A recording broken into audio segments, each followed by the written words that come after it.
had just come into the league the year before, and then all of a sudden the pandemic hit. To be out of the sports landscape for 20 months would have been existential for our league. So the first thing I said is, we got to get, all hands on deck here to figure out how to have a season.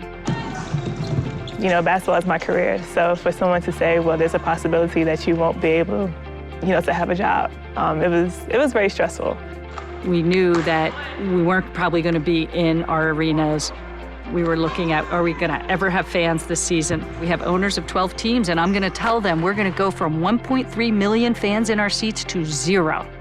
But as we learned more, it became very clear that we had to do it in one location. We were totally flipping our business model around on a dime, and we had no infrastructure, we had no systems, we had no processes, we definitely had no workflow to help us set all that up, because we were doing a season for the first time that we had never done before. So it was really important to have partners like ServiceNow to help us set up that infrastructure, whether it was all the medical forms and the COVID testing and having a platform to report those, because we did over 25,000 COVID tests last year on our players during the season.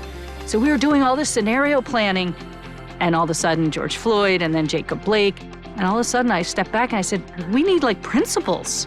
So we wrote 4 principles on a piece of paper, simple. Health and safety, #1 priority, had to be a competitive season, had to, the owners had to be behind it, and after the George Floyd situation, we actually had to give the players a real platform that we would amplify around social justice.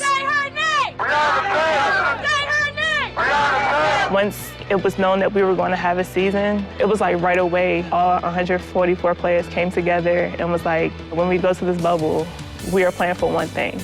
And it's not for ourselves. It was for social justice. I think it is bigger than basketball, but it's very interconnected. It really is more than basketball. I mean, basketball is a small piece of it. Being human is the bigger piece.